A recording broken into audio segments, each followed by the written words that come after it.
बेटी की शादी।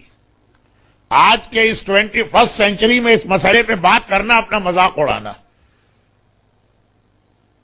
लेकिन लास्ट ईयर आपको याद होगा मैंने इसी अशरे की ऐसी ही किसी मजलिस में एक वाकया पढ़ा था कि हमारे यहां नेकियों का कंसेप्ट बहुत महदूद नेकियां, सम रिचुअल्स, और हम समझते हैं कि पूरा इस्लाम यही नमाज, रोजा, हज, ज़कात, खुम्स, जिहाद, इसकी अहमियत ये फरूए दीन है।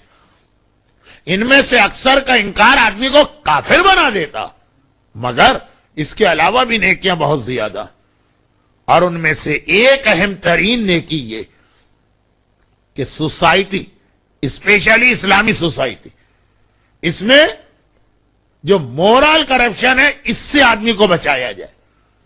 एक तो पैसे का करप्शन होता जो इंडिया और पाकिस्तान के हवाले से या ईस्ट अफ्रीका के हवाले से बहुत मशहूर, लेकिन एक अखलाकियात का करप्शन होता, शादी का देर से होना, और चारों तरफ मीडिया का इस अंदाज से होना कि इंसान के अंदर सेक्स के जज्बे को इतना उभारा जाए कि ऐसा लगे कि दुनिया में इसके अलावा और कोई चीज ही नहीं है, और दूसरी जानिब रिस्ट्रिक्शन डाली जाए कि शादी नहीं होना, खास तौर पर लड़कियों के हवाले से।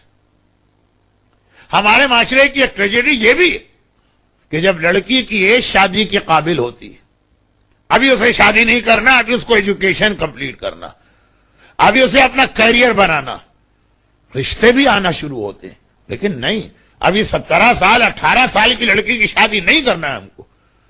हो गई वो लड़की 22 साल या 23 साल की, या ये कि वेस्ट में खुद लड़कियां इसके अंदर बोलती 22-23 साल की हो गई, चले एजुकेशन कंप्लीट हो गई, कैरियर बन गए, लेकिन अब जो रिश्ते आते हैं उसको बिलो स्टैंडर्ड लगते हैं। अगर मैंने यूनिवर्सिटी की डिग्री ली है, अगर मैंने इतना अच्छा जॉब हासिल किया, तो कम से कम यह है कि शौहर मेरे बराबर का तो बल्कि मुझसे बेहतर होना चाहिए। नहीं चाहिए उसे वो रिश्ते जो उसे बिलो स्टैंडर्ड लग रहे हैं। 4, 5, 6 साल गुजर गए, अब लड़की हो गई 28 साल की, अब इतनी फ्रस्ट्रेटेड है कि कह रही है कि नहीं, वो रिश्ता भी मुझे कबूल है जिसे खुद 4 साल पहले मना कर चुकी। लेकिन अब वो भी नहीं आ रहे, अब आ रहे हैं दूसरी शादी वाले, अब आ रहे हैं जिनकी बीवियां मर चुकी, अब आ रहे हैं जिनको डाइवोर्स हो चुकी है। ये लड़की कहती है 28 साल वाली कि मुझ में क्या खराबी है कि मैं ये रिश्ते लूं, नहीं मुझे परफेक्ट रिश्ता चाहिए। हो गई 35 साल की, अब कहती है कोई भी रिश्ता हो, दूसरी क्या, तीसरी क्या, चौथी शादी भी, एक क्या 5 बीवियां भी उसकी मर चुकी, कोई तो मुझे रिश्ता मिले, मगर कैसे मिलेगा? मार्केट है सप्लाई एंड डिमांड की। इस दौरान नया प्रोडक्ट बन के निकल चुका, एक नई जनरेशन लड़कियों के सामने आ चुकी। गाड़ी भी आज से कुछ पुरानी नहीं चलाई जाती है, ये तो लाइफ पार्टनर है। मसला बढ़ता चला जा रहा।